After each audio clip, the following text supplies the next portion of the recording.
So since you made it to normal America, you've probably gone from a 500 square foot apartment for $1,500 a month to a $2,500 house for $1,500 a month.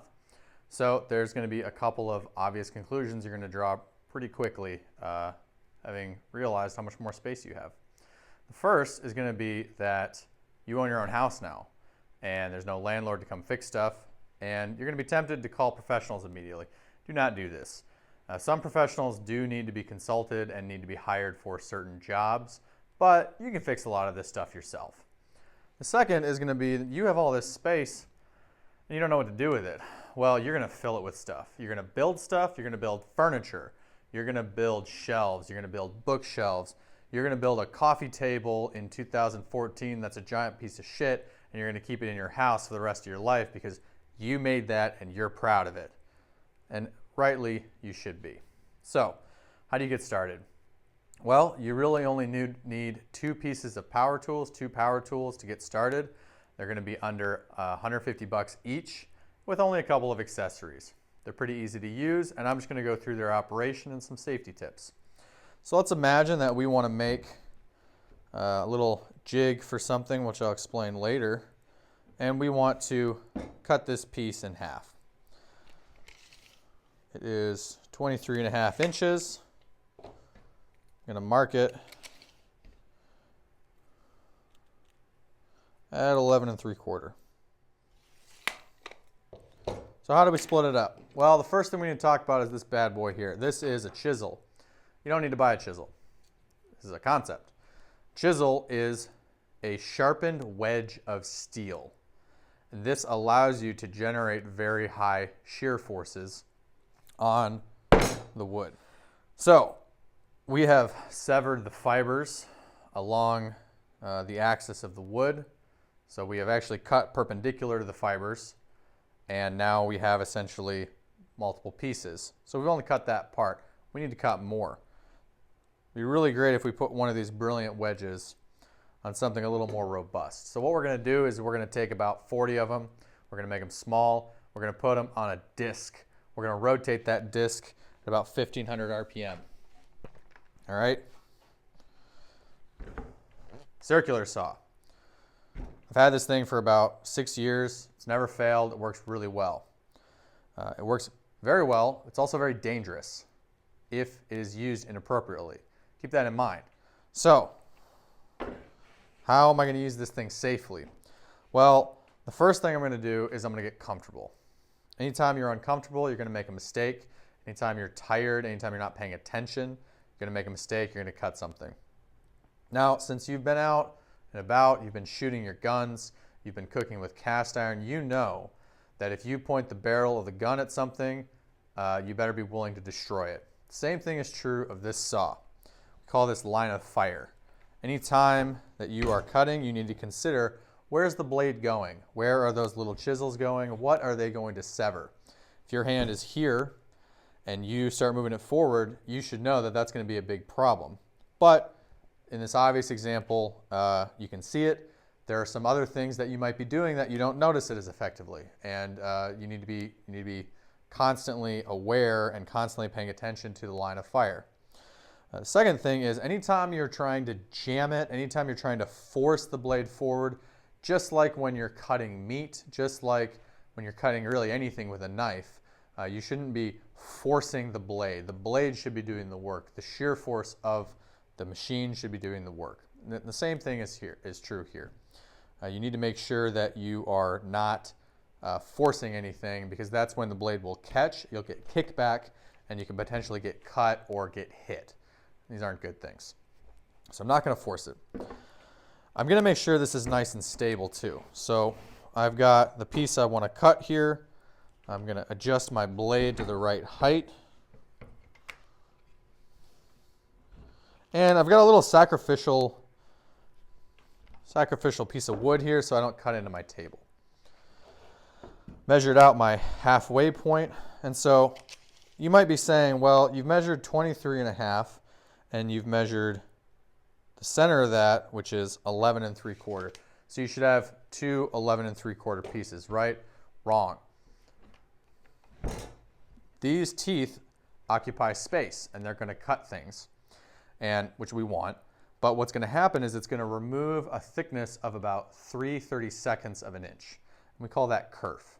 So you need to account for that when you're cutting something. If you take a 20-inch piece of wood, you cut it in half, you don't have two pieces of 10 inches. You have probably 10 minus a 16th, maybe a little less, minus a 32nd. So keep that in mind. As a result, and because this doesn't matter so much because I'm making something where the dimensions aren't super important, I'm going to cut on the left side of this, because the left side of the line, because I measured from right to left in this case. And I see that. And so if I measure on the left, if I cut on the left side, I'm going to look at the blade. The right one, the workpiece on the right, will be 11 3/4 inches. So I'm going to get ready for my cut. I'm going to put in my earbuds. I'm going to clamp this side down so it's nice and stable. I'm going to use my square here to create an edge that I can shove the end of the saw blade up to, the end of the saw itself, not the blade.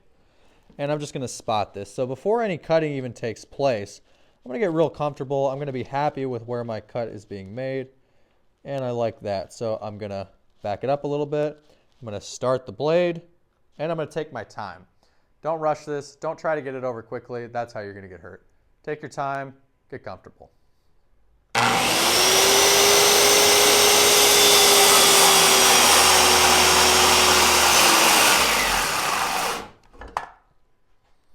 Okay, that got a little bit caught, but that's okay. You know, it's a relatively thin piece, and I cut into my table. Not a big deal. So now I've got my pieces.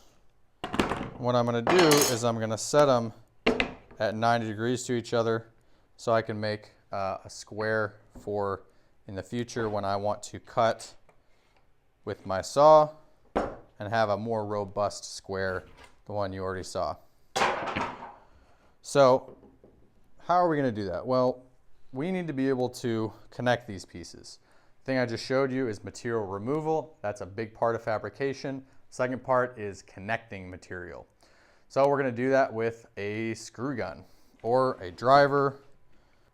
Because we are thorough, I'm going to drive a pilot hole through these. And I've got some nice drill bits here. Pick these up pretty cheap.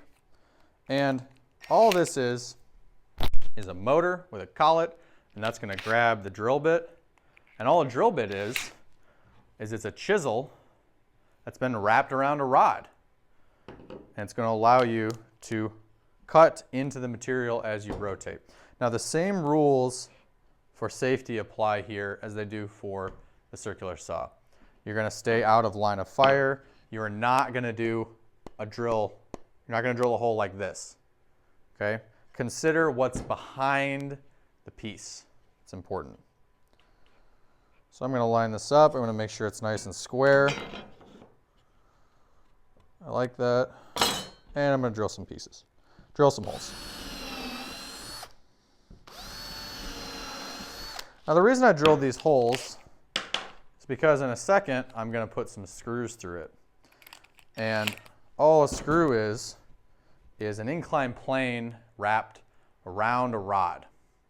It's not any more complicated than that. The inclined plane portion is going to grab the pieces and suck them together and keep them together. The center rod is what gives it strength. And the center rod occupies space.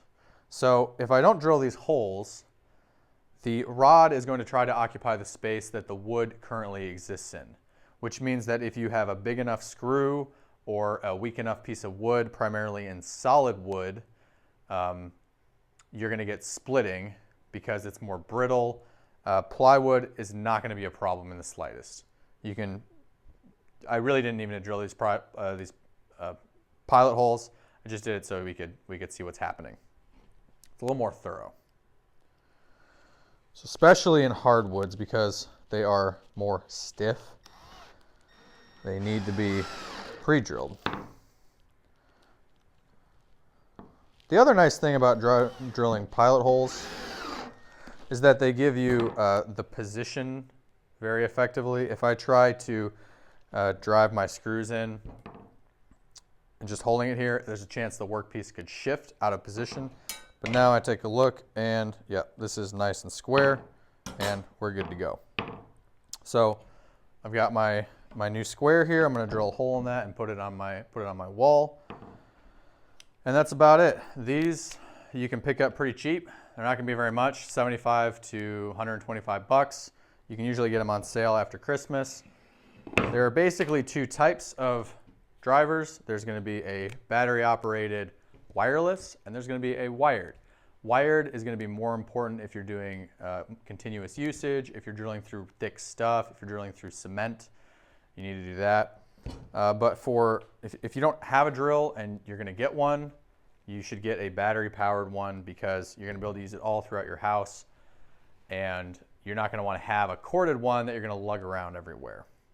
So I hope this has been helpful. If you have any questions, definitely post and let me know. But otherwise, get out there and build some stuff. You're going to feel an immense sense of pride at what you've built. It's not the same crap that everyone else has from IKEA and Pottery Barn. And you're going to learn along the way. You're going to learn a lot of stuff and you're going to get better at doing it. So have fun.